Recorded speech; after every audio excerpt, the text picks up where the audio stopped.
Welcome to Gospel Tangents, the best source for Mormon history, science, and theology. I'm excited to continue our conversation with Jacob Vidrine from Church of the Firstborn. In our next conversation, we're going to talk about a controversial polygamist, Tom Green, who was jailed a few decades ago for child polygamy and welfare fraud. So you won't want to miss this conversation. Check it out. On the other claimant who claims the succession from Ross was Tom Green, who he stuck around with Ross until Ross's death in 1996. And Tom, according to the different accounts, Ross on his deathbed was asked about succession, and he basically said, I don't have a clear successor, but Tom Green, you and Jerry Barlow, another follower of Ross, you guys are charged to carry on what I'm doing, is kind of what he said. And so Tom Green said that he had received his higher temple ordinances from Ross, so he could claim that he was anointed and appointed. And so that's how Tom Green made his claim after Ross's death. And he briefly had a group from the late 1990s until about 2001, I think, was when Tom had done a lot of television appearances about polygamy, and he was kind of notorious for having his plural family on TV. And it was discovered that one of his wives was very underage when he had married her, and so the state of Utah decided to prosecute him for that and kind of make a example of him, and especially for going on TV about it. And so he ended up going. I think he served at least 5 years in prison. I don't know. Maybe closer to 10. He served a prison sentence for it. So one weird thing about Tom Green, I remember he got released from prison around 2017, 2018, somewhere in that area. Maybe 2019, I'm not sure. I think I had some online interactions with him. Yeah, I did too. Probably in the 2015, 2016 about. Maybe. Yeah, so I think maybe he served at least a decade in prison, I think, if I'm remembering right. I bet you could look it up on his Wikipedia page if you wanted to. Maybe I'll look it up. But he did try to kind of, there were a bunch of people that Ross had ordained to patriarchal authority who felt they had authority for their own family and became independents after Ross's death. And so there's the independents, there's the Fred Collier group that started while Ross was still alive a couple years before Ross's death. And then Tom Green, after Ross's death, tried to start a group where he tried to get Ross's followers to kind of unite under him. And that only lasted for kind of a couple years before, he went to prison, and then the group kind of fell apart after that. And yeah, because I messaged him on Facebook because I'd heard he was out of prison, and I said, hey, I'd love to talk to you. And at the time, I think he said he was on parole, and he couldn't do it until he got off of parole because it would affect his status or something. But he died from COVID. So in 2021, right? I never got the interview, so I was bummed. What's kind of interesting, and you kind of asked me about this previously when I mentioned Tom Green's name as a potential as a claimed successor of Ross LeBaron, you were like, but wait, did he end up with the Kingston group? You're like, yeah, he did. Well, because I went to a Kingston funeral, and there was a slideshow with his face on there, and I was like, I didn't know he was a Kingston. So that was wild. So the story there, what Tom had told me is that after he got out of prison, his family had started growing up. His kids were getting to be at the age where they needed to get married, and he was kind of all by himself. Mm-hmm. And he said that he wanted to have a community for his family to, have community and have other young people for, his children to get married. And so he said that he even though there'd been, negative things in the press about the Kingstons, he felt that they had been very economically successful in the businesses and stuff that they had run.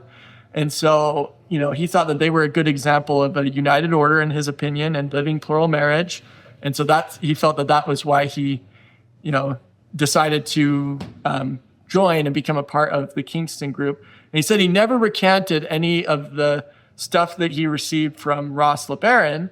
He just was a Ross LeBaron, patriarch who had joined part of the Kingston group. And Ross had other followers who had similar proclivities, where he had some followers in the 1970s who, because there was only a handful of them, they're like, well, how are we going to live like United Order if there's only a couple people, And so Ross was okay with certain men that he'd ordained to like go be part of like the All Red group, or look for fellowship in other places. He kind of felt that his role was just his big mission was to ordain patriarchs, and trying to establish kind of a patriarchal pattern is what Ross really tried to do. And that really kind of continues to the present day with, there's men who trace their authority back to Ross that are still alive, that are independents. There's other independents that have received authority from them. So there's independent Ross LeBaronites. There's the Tom Green, and men who received authority from Tom Green out there, who are patriarchs and claim patriarchal priesthood from Tom. And then also there's Fred Collier, and he had continued to convert lots of people from using his historical research throughout the 90s and throughout the early 2000s. And, I think Fred's last real public publications were in like 2014 and 2015, where he, that's the last I'm aware of like Collier's publishing, getting anything published. But he published over 40 pamphlets throughout his life, and he's Fred. So, Tom Green passed away in 2021. Fred Collier's still alive. He's, I believe, in his 70s now. And so, he spent a lot of his life really researching and writing and, publishing books. I think he published over half a dozen different books on church history. And he he had over half a dozen other books that he never actually got printed. Is kind of he said his first big book was actually the gospel. He said his first two big books were called The Gospel of the Father and The Mormon God, and they were big Adam God books that just compiled tons of never before published Adam God material in these books. And he said there was probably hundreds of pages in each book.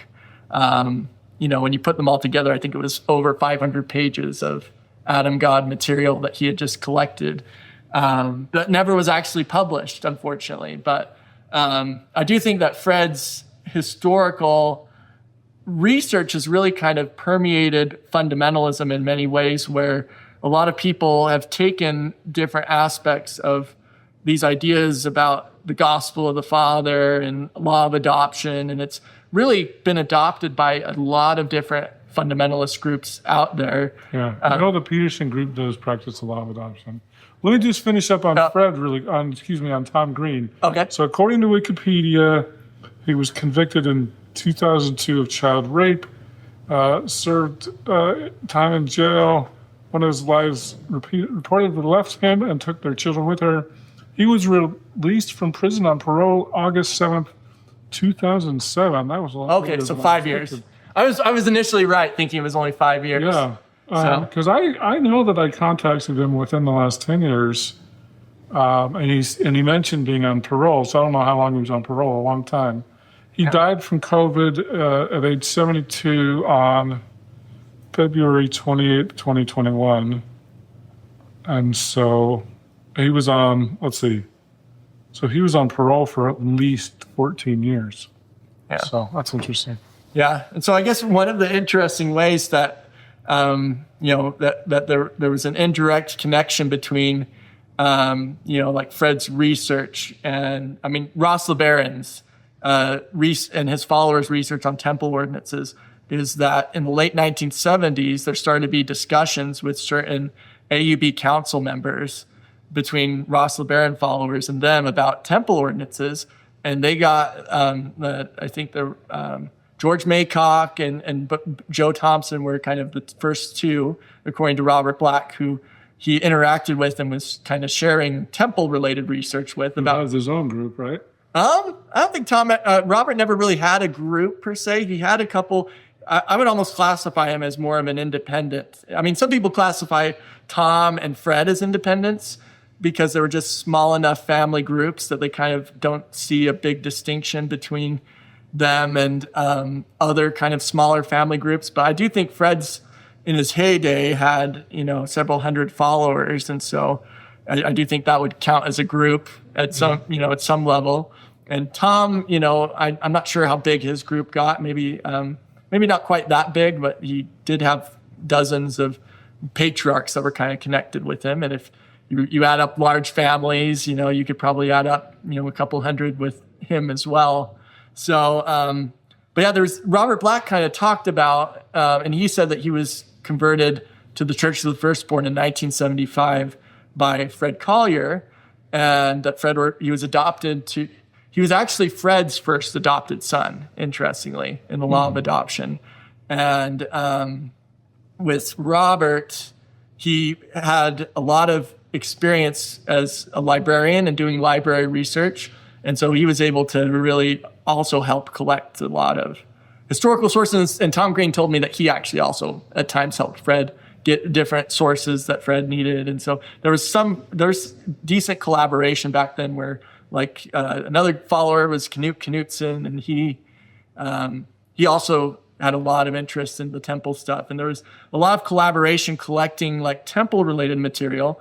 So I really do believe at some level that their interactions with AUB leaders kind of affected or, maybe at least sparked the idea of the AUB, where eventually in 1981, they start doing temple ordinances under Owen Allred. And that was in Mexico? Yeah, they built their temple, I believe, in 1984. I was kind of surprised that they built a temple so quickly. Zumba, Mexico. Yeah, Zumba, Mexico. And that was, as we were talking about, I think earlier, that was kind of Margarita Bautista's followers that were associated with the AUB. There's kind of a connection there, between those two communities. So, I think there's a lot of fascinating history with this, and I'm grateful that, you were willing to let me cover kind of, I guess we've talked about it for close to 5 hours-ish. I think so. So let's dive into your story a little bit. Okay. Here. So you originally aligned with Fred Collier and then came over to Ross LeBaron? So I guess the way that, I see that in my kind of view of the Church of the Firstborn is I definitely see from looking at the history that it was Ross and Fred were co-prophets in a sense, and that they were, Ross was the one who presided, but Fred was also receiving significant revelations and helping Ross, restore these ideas about the Church of the Firstborn, and so Ross really got solid revelations on the priesthood foundation. Fred and his historical research and revelations he received kind of helped flesh out the ideas of the Church of the Firstborn. Moses and Aaron? Maybe. I don't know if there's a good analogy. I do think that with Joseph and Brigham, you kind of have the creative genius, the religious innovator who gets who's got this spark of the divine, getting revelation from heaven and inspiration, and is theologically creative also as well with, putting together material to support what they're getting inspiration on, right? Joseph Smith came up with many novel interpretations of the scriptures that you would say, Bible scholars would say, that's kind of a unique interpretation. I don't know if anyone else has ever looked at that verse that way before Joseph Smith. And so, with fundamentalism, I think you kind of have a similar pattern where you have a creative religious innovator and somebody who kind of fleshes out and adds stability to the system, both in the Woolley line and in the Ross LeBaron line, where with the Woolley line, you have Lauren Woolley was, some people, call him a talebearer, or, the sense that he was a really good storyteller. But if you ignore the historical stories that may or may not be historically accurate that Lauren Woolley said, he had a lot of interesting religious concepts. He came up with his own cosmology of priesthood above the church, with, the way he... Or priesthood separate from the church? Or separate from the church. And he had a lot of different, there's a lot of different people who recorded contemporaneously and also recollections of different unique ideas that Lord Woolley taught. And I do think that he isn't emphasized enough as a religious innovator who had a lot of... Well, that's because he didn't write anything down. He let Musser do it. Yeah, and then so you have Woolley as the innovator who really gets things going with his claimed experiences and his beliefs about authority and theology. And then you have Musser, who really didn't change a whole lot, but he systematized what Lord Woolley had taught him, and really he was the Bruce R. McConkie of fundamentalism. He stabilized the Woolleyite doctrine in many ways with his writings and with Truth Magazine. And I'd say that Brigham Young kind of did something similar with Joseph, where Brigham systematized and stabilized Mormonism in many ways to where it's been able to flourish as a unique religious tradition.